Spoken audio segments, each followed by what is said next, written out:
An affair, an au pair, and a double murder inside the Banfield family crime story. It started like any other winter morning in Fairfax County, Virginia, but by 8 a.m., the Banfield home became a gruesome crime scene. A mother stabbed to death, a stranger shot in the chest, and a little girl just 4 years old found hiding in the basement. Police arrived to a story that didn't quite add up.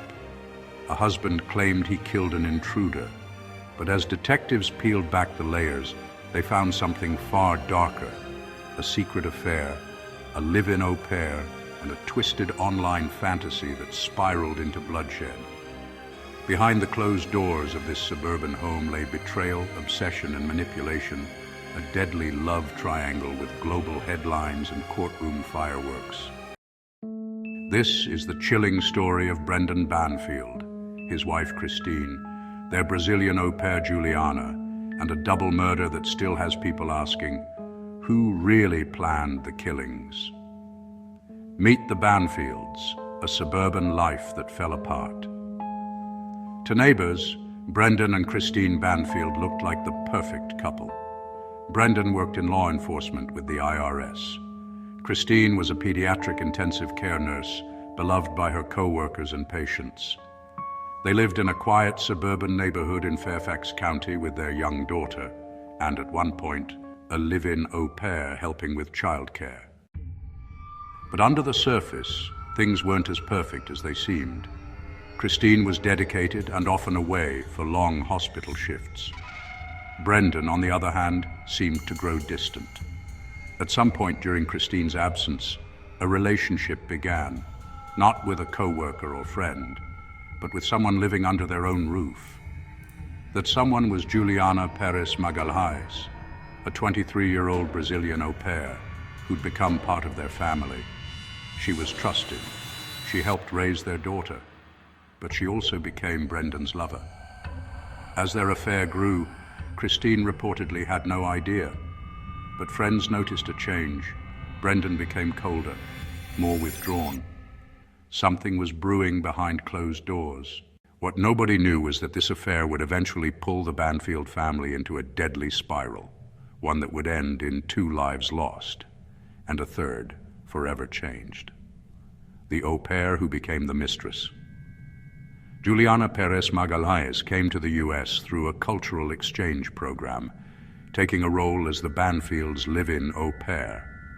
Young, charismatic, and far from home, she was supposed to care for the Banfields' daughter and experience American life. Instead, she became entangled in a deadly affair. While Christine worked long night shifts at the hospital, Brendan and Juliana grew closer, first emotionally, then physically. What started as flirtation turned into a full-blown romance. Soon, Juliana wasn't just helping raise the child, she was sharing a bed with the child's father. The relationship escalated in secret. Juliana later claimed that Brendan made promises to her, that he loved her, that they'd start a new life together. But there was one obstacle: Christine. Brendan allegedly told Juliana that divorce wasn't an option. Whether it was for financial reasons or personal pride, he painted a picture where Christine would always be in the way. To some, Juliana was a victim of manipulation. To others, she was the willing participant in a sinister plan. Either way, her role in the story would soon become central, not just as the mistress, but as a key witness in the murders that followed. By late 2022, the affair between Brendan and Juliana was no longer just about sneaking around.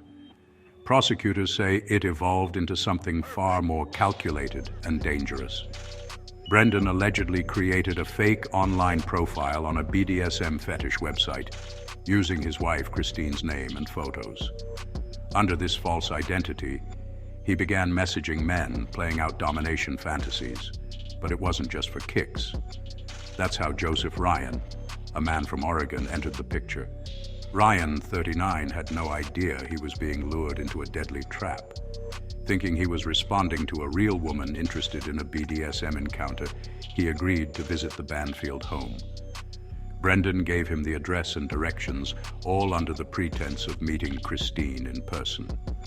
What exactly Brendan and Juliana were planning is still debated in court, but prosecutors argue that this catfishing was part of a plot to orchestrate a deadly encounter, one that would result in both Christine and Ryan being eliminated. It was, they claim, a setup designed to make it look like Ryan was a dangerous intruder, someone who broke in and attacked Christine. In reality, they allege, he was invited into the house under false pretenses and murdered to cover up the true crime, a plan to get rid of Brendan's wife. Ryan's death, tragic on its own, became the key to unraveling the story and revealing just how far this twisted plan had gone. February 24, 2023, just after sunrise, Brendan Banfield called 911, frantic and out of breath. He told dispatchers that a man had broken into his home and stabbed his wife. Brendan said he'd shot the intruder in self-defense. When police arrived, they found 37-year-old Christine Banfield lying in the upstairs bedroom, bleeding from multiple stab wounds. Her injuries were severe, and despite efforts by first responders, she was pronounced dead at the scene. Downstairs, they discovered the body of Joseph Ryan, shot once in the chest. He was still wearing a coat and gloves, as if he had just arrived. He wasn't carrying a weapon. Nothing about him screamed intruder. But perhaps the most disturbing discovery came next. The Banfield's 4-year-old daughter was found alone in the basement, unharmed but clearly traumatized. Brendan's story began to unravel almost immediately. Surveillance footage, phone records, and digital logs raised red flags. Why had Brendan communicated with Ryan days before? Why was Ryan's arrival planned so precisely? And why was Juliana, the au pair, conveniently out of the house when the violence happened, only to return shortly after? The initial narrative of a heroic husband saving his wife from an attacker quickly came under suspicion. As investigators pieced together the timeline, it began to look less like a random home invasion and more like a cold, calculated execution. 2 people were dead, and now the question was, who actually planned it? The courtroom in Fairfax County became the center of one of the most chilling murder trials in recent memory. On one side sat Brendan Banfield, the former federal law enforcement agent accused of masterminding a double murder. On the other, Juliana Magalhaes, the au pair turned key witness, testifying against the man she once loved. She told jurors that she and Brendan had talked for months about a future together. She claimed Brendan told her he couldn't divorce Christine, that she had to be gone.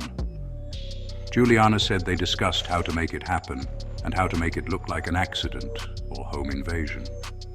She alleged Brendan was the one who created the fake online persona to lure Joseph Ryan. Brendan testified he was asleep when Ryan arrived, awoke to the sound of Christine screaming, ran upstairs, saw Ryan attacking his wife, and shot him to save her. The jury was left to sort through the lies, the love affair, and the bloodshed. Whose version was true?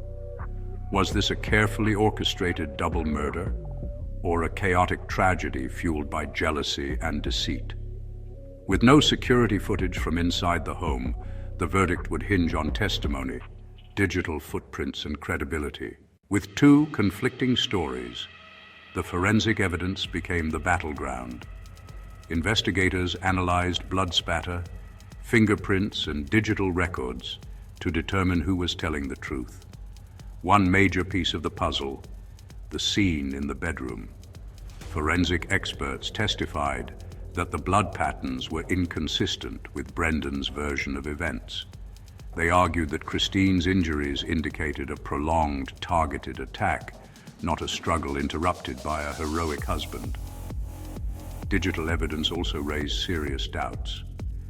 Brendan's online activity revealed the creation of a BDSM profile in Christine's name, along with messages sent to Joseph Ryan using photos of her. These exchanges led directly to Ryan showing up at their house, suggesting premeditation. Brendan's defense tried to poke holes in the forensics. They claimed there was no definitive proof that Brendan stabbed his wife. They also argued that Juliana had full access to the home and could have manipulated the scene herself. Still, experts said the trail of texts, blood analysis, and GPS data created a strong circumstantial case. Ultimately, it wasn't about just one piece of evidence. It was about the web it all wove. And in this case, the web pointed towards something sinister, well-planned, and deeply personal.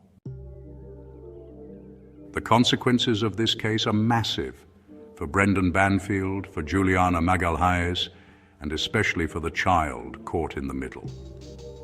Brendan faced multiple charges: 2 counts of aggravated murder, conspiracy, and child cruelty. If convicted, he could spend the rest of his life behind bars without parole. Prosecutors pushed the narrative of a calculating man who used his law enforcement knowledge to plan and cover up a double homicide. Juliana, meanwhile, took a plea deal. She admitted guilt to manslaughter and agreed to testify against Brendan in exchange for a lighter sentence. Critics called her a manipulator trying to save herself. Supporters said she was coerced and brainwashed by Brendan. But the biggest victim was the Banfield's daughter. She lost her mother forever, and no matter the verdict, she'll grow up knowing her father either orchestrated or witnessed a night of horror, all inside her own home.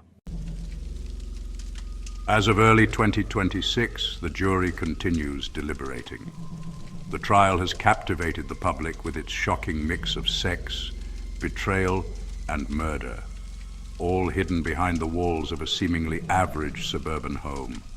No matter the outcome, this case has exposed the terrifying depths of deception that can exist in intimate relationships. It's a story of a love triangle gone violently wrong, where every decision, every message, every lie brought them closer to bloodshed. If Brendan Banfield is found guilty, it will confirm the prosecution's chilling theory that he used a fetish website to bait a stranger, then executed a deadly plot to eliminate his wife. If he's acquitted, it means the truth may never fully come to light, and the real story will remain buried beneath layers of betrayal. One thing is certain: the Banfield family crime story is a haunting reminder that monsters don't always hide in the dark. Sometimes they live right at home,